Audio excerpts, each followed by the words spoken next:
بسم اللہ الرحمن الرحیم۔ السلام علیکم جی۔ دیکھیے، مسئلہ یہ نہیں ہے کہ فعل کے اوپر عربی میں تنوین آتی ہے کہ نہیں آتی۔ مسئلہ یہ بھی نہیں ہے کہ قرآن مجید کی آیات کا املا اور رسم الخط عربی گرامر یا عربی قاعدوں کے مطابق ہے یا نہیں ہے۔ مسئلہ یہ بھی نہیں ہے کہ ابن خلدون نے، شبلی نے، ندوی نے، فلاں نے ان باتوں کی کیا توجیہ کی ہے کہ لنصفعن پر تنوین آئے گی یا نون آئے گا۔ یہ مسئلہ نہیں ہے۔ مسئلہ یہ ہے کہ آپ نے آج توبہ کی ہے، آپ نے آج معافی مانگی ہے، آپ نے آج معذرت کی ہے۔ کس چیز پہ کی ہے؟ اگر آپ کی کوئی بات علم کی بات تھی جو آپ کے مطابق آپ کچھ کرنا چاہ رہے تھے، وہ ویسے پہنچ نہیں سکی، تو آپ نے توبہ کیوں کی؟ آپ نے معافی کیوں مانگی؟ آپ نے اس لیے معافی مانگی کہ آپ یہ کہتے ہیں کہ اگرچہ میری نیت یہ نہیں تھی کہ میں نعوذ باللہ کوئی توہین کروں، کوئی گستاخی کروں، کسی کے اوپر بد زبانی بد کلامی کروں، لیکن لوگوں کو چونکہ ایسا محسوس ہوا ہے اور غیر ارادتاً، میری نیت نہیں تھی، میرے الفاظ غلط ہو گئے، میرا مدعا غلط ہو گیا، میرا مقصد توہین نہیں تھا، اس لیے میں توبہ کرتا ہوں، میں معافی مانگتا ہوں۔ تو اگر آپ یہ کہہ رہے ہیں تو اس کا تو مطلب یہ ہوا کہ دنیا میں یہ امکان بھی پایا جاتا ہے کہ انسان گفتگو کرتے ہوئے، بات کرتے ہوئے کچھ ایسے کلمات، کچھ ایسی باتیں کہہ دے کہ جس کو لوگ سمجھے کہ توہین ہو گئی، لیکن حقیقت میں توہین نہیں ہوگی۔ آپ یہ کہنا چاہ رہے ہیں؟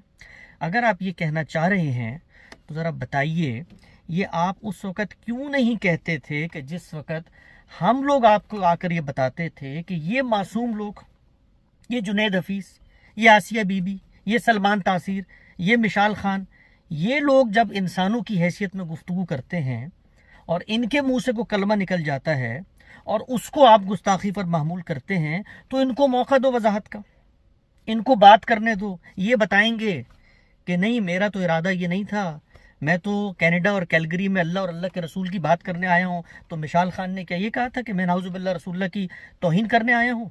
جنید حفیظ آج جیل میں پڑا ہوا ہے، وہ یہ اس چیز کا دعویٰ کرتا ہے۔ آسیہ بی بی کا بیان ذرا پڑھیں سپریم کورٹ میں، کیا اس نے یہ کہا جب وہ بیٹھی پریس کانفرنس کا؟ سلمان تاثیر نے کیا یہ کہا تھا کہ میں نعوذ باللہ رسول اللہ صلی اللہ علیہ وسلم کی حرمت کو آج پامال کرنے آیا ہوں؟ کیا کہا تھا ان لوگوں نے؟ ان لوگوں نے یہ کہا تھا کہ ہماری نیت یہ نہیں ہے، یہ ہم پر الزام ہے، ہمارا ارادہ یہ نہیں ہے۔ اس وقت آپ نے کیا کہا؟ کیا کہا آپ نے؟ اس وقت آپ نے کہا کہ اس طرح کے جرم کے ارتکاب کے بعد توبہ کی کوئی گنجائش نہیں ہے۔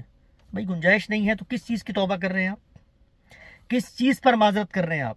میں کبھی نام نہیں لیتا، ہمارا یہ طریقہ نہیں ہے، لیکن آج میں ذرا کھل کے نام لینا چاہتا ہوں۔ جس وقت آج سے 15 سال پہلے ہمارے استاد جاوید احمد غامدی صاحب نے میڈیا پر بیٹھ کر یہ کہا کہ یہ قانون جو تمہارے ملک میں بنا ہوا ہے توہین رسالت کا اور 295 اس میں توبہ کی گنجائش کو تم لوگوں نے ختم کر دیا، یہ تمہاری فقہ کے بھی خلاف ہے۔ شریعت کو تو چھوڑ دو، جو تمہاری فقہ ہے، فقہ حنفی، اس کے بھی خلاف ہے۔ کیا کہا مفتی منیب الرحمن نے؟ نہیں جی، یہ بالکل غلط بات کر رہے ہیں، اجماع کے خلاف بات کر رہے ہیں غامدی صاحب، اور یہ تو گمراہ ہیں۔ کیا کہا اس وقت سرور جاز قادری نے؟ کیا کہا اس وقت مفتی نعیم نے؟ کن کن لوگوں نے فتوے نہیں دیے ہم لوگوں پر؟ یہ مغرب کے ایجنٹ ہیں اور یہ ناموس رسالت کے دشمن ہیں اور یہ اس ملک میں اس کے اسلامی تشخص اور قوانین کو ختم کرنا چاہتے ہیں۔ کس نے کیا کیا باتیں نہیں کی؟ آپ بتائیے مجھے۔ وہ توبہ کی گنجائش اگر قانون میں موجود نہیں تھی تو کس قانون کے تحت آج آپ توبہ کر رہے ہیں؟ ذرا بتائیں۔ آپ میرے محسن ہیں، آپ میرے محبوب ہیں، ہماری محبت ہے آپ لوگوں کے ساتھ، ہم پیٹی بھائی ہیں ہمارے، انہی مولویوں سے ہم اٹھے ہیں، لیکن میں پوچھنا چاہتا ہوں آج آپ سے کہ اگر ان لوگوں کے لیے توبہ کی گنجائش نہیں ہے تو آپ کے لیے کس آسمان سے توبہ کی گنجائش اتر آئی؟ جو علماء کرام آپ سے مطالبہ کر رہے ہیں کہ جی توبہ کریں، آپ کس چیز پہ توبہ کریں؟ توبہ تو کوئی ہوتی نہیں ہے توہین رسالت کے قانون میں۔ ہم نے یہ بتایا تھا، اس وقت بھی بتایا تھا کہ پڑھو اپنے فقہا کی جا کر کتابیں، پڑھو صحابہ کے اقوال، سب یہ بتا رہے ہیں کہ جس وقت اس طرح کی کسی توہین کا ارتکاب آدمی کر دیتا ہے، لوگوں کو لگتی ہے کہ توہین ہے، اس کو موقع دیا جائے گا اپنی وضاحت کا، اس کو توبہ کی گنجائش دی جائے گی۔ یہاں تک کہا فقہا نے کہ پوری زندگی دے دیں گے، بعض لوگ کہتے ہیں اتنے دن دے دیں گے، بعض لوگ کہتے ہیں اتنے مہینے دے دیں گے، اور پھر اس بات کو کبھی تسلیم نہیں کرتے، میڈیا پر گفتگو میں تسلیم نہیں کرتے، اور نچ کی مجالس میں، کلاسوں میں ہمارے بڑے بزرگ ہیں، احترام کرتا ہوں، سر آنکھوں پہ مفتی تقی عثمانی صاحب کلاس کے اندر انہوں نے یہی تبصرہ کیا کہ جی فقہ حنفی میں تو یہ ہے کہ جب کوئی توہین کرتا ہے تو وہ مرتد ہو جاتا ہے اور پھر مرتد کے ساتھ یہ معاملات ہوتے ہیں.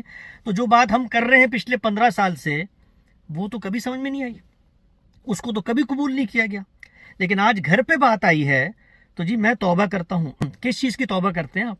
توبہ کی کوئی گنجائش نہیں ہے آپ کے بقول. تو میں یہ عرض کرنا چاہتا ہوں بڑی دردمندی کے ساتھ عرض کرنا چاہتا ہوں کہ یہ وہ مزاج ہے جو اللہ تعالیٰ نے بتایا ہے قرآن مجید میں بنی اسرائیل کے علماء کا, کہ اپنے گھر پہ بات آئے تو اب سارے علماء آ کے وضاحتیں دے رہے ہیں کہ نہیں جی مقصد یہ نہیں تھا, ان کو توبہ کرنی چاہیے, بات غلط ہو گئی. اور بھائی یہ جملہ آپ لوگوں کی زبانوں سے ان معصوم لوگوں کے لیے کبھی کیوں نہیں نکلا جن پر ایف آئی آریں کٹوانے کے لیے, جن کے گھروں کو جلانے کے لیے, جن کے املاک اور گاڑیوں کو نظر آتش کرنے کے لیے, جن کی ماں بہن بیٹوں کی زندگیوں کو اس وقت خطرہ ہے, ان کے پیچھے آپ پڑ جاتے ہیں, زندہ جلا دیتے ہیں ان کو. اس وقت تو زبان سے نہیں نکلتا کہ توبہ ہوگی. لیکن آج آپ جو بھی کہیں, اس کی جو بھی تعویل کریں, مجھے توبہ کر لی, بات ختم. تو میں یہ عرض کرنا چاہتا ہوں بہت ساری چیزیں آپ کو فکر نہیں سکھائے گا, علم نہیں سکھائے گا, لیکن زمانہ سکھا دیتا ہے. یا جو کچھ آپ کے ساتھ ہو رہا ہے یا آپ کا بویا ہوا بیج ہے جس کی فصل آج آپ نے کاٹنی ہے, اور آپ اگر یہ چاہتے ہیں کہ آپ کی بچے اور آپ کی نسلیں یہ فصل کاٹیں تو ابھی بھی وقت ہے غور کرنے کا. آگے بڑھیں اور پاکستان میں جو قوانین بن چکے ہیں, جن قوانین کا فقہ اسلامی سے کوئی تعلق نہیں ہے, ان کے ہاں توبہ کی گنجائش مانی جاتی ہے. وہاں پر یہ نہیں ہوتا کہ کسی شخص پہ الزام لگاؤ اور اس کے املاک کو نظر آتش کر دو. وہاں پر یہ نہیں ہوتا کہ انسانوں کے بنائے ہوئے اس قانون پہ فقہا خود آپس میں اختلاف کرتے ہیں بھئی کتنی توبہ دینی چاہیے. اگر یہ فضا بنائیں گے تو گھر تک بات آئے گی, اور جب گھر تک بات آئے گی تو محض توبہ اور وضاحتوں سے معاملہ آگے نہیں بڑھے گا. تو ابھی بھی وقت ہے. میں یہ عرض کرنا چاہتا ہوں اپنے بھائیوں سے, اپنے علماء سے دستبستہ گزارش ہے کہ ابھی بھی وقت ہے. غور کریں ان تضادات کے اوپر جن میں آپ جی رہے ہیں, غور کریں اس نفاق کے اوپر. سخت لفظ بہت کم استعمال کرتا ہوں میں, لوگوں کے نام بھی نہیں لیتا, لیکن یہ نفاق ہے کہ اپنے بیانات میں بیٹھ کر کہیں کوئی توبہ کی گنجائش نہیں ہے, اور آج آپ توبہ کر رہے ہیں. کیوں کر رہے ہیں توبہ نہ کریں آپ, اور کہیے جا کر کہ اسلام میں توبہ کی کوئی گنجائش نہیں جب الزام لگ جائے. ابھی تو ساری وضاحتیں ہیں اور علماء کرام تعویلات کر رہے ہیں اور اقوال نکال کے لا رہے ہیں. نہیں, اصل میں بات یہ تھی, یہ اقوال, یہ توجیحات, یہ تعویلات ان بیچارے مسلمانوں کے بارے میں تو کبھی نہیں ہوتا, اور ہمارے پیچھے پڑے رہتے ہیں کہ یہ لوگ پاکستان میں اور پاکستان کی جو شرعی تشخص ہے اس کے خاتمے کے لیے آگے بڑھ رہے ہیں. تو کچھ خدا کا خوف کریں, کچھ اس ملت کے اوپر رحم کریں, کچھ اپنی نسلوں کی بقا کے بارے میں سوچیں. آج اپنے گھر پہ بات آئی ہے تو اندازہ ہوا ہے ان لوگوں کو کہ کیا صورتحال ہوتی ہے. میں جانتا ہوں ایسے لوگوں کو جنہوں نے اس سے بہت چھوٹی چھوٹی باتیں کی ہیں. یہ تو بہت بڑی بڑی باتیں ہیں جن کی تعویلات اور توجیحات کر کے توبہ کر لی گئی ہے. بہت چھوٹی چھوٹی باتیں لوگوں نے کی اور اس کو ٹوسٹ کر کے کیسے مقدمات درج کیے گئے. 9-10 سال سے جیلوں کی کال کوٹریوں میں پڑے, وکیل نہیں ملتے, جج نہیں فیصلہ کر سکتے. میں خود شریک ہوا ہوں دسیوں پروگرامز میں علماء کے ساتھ, بی بی سی پہ, وائس آف امریکہ پہ, پاکستان کے بڑے ٹی وی چینلز پہ, جہاں پر ڈیبیٹس ہوئی ہیں اس پہ. انہوں نے یہ ماننے سے انکار کر دیا کہ ہمارے قانون میں توبہ کی بھی کوئی گنجائش ہے. بھئی نہیں ہے گنجائش تو آپ آج اپنے اس بھائی کو کیوں کہہ رہے ہو کہ توبہ اور رجوع کرو؟ اگر گستاخی ہو گئی ہے اور اگر نہیں ہوئی ہے تو پھر مت کرو توبہ. تو میں آخر میں یہ عرض کرتا ہوں, بہت ساری چیزیں زمانہ سکھاتا ہے. زمانے کے اس سبق سے سبق لیں اور اپنے رویوں کو درست کریں. اقول قولی ھذا واستغفر اللہ لی ولکم ولسائر المسلمین.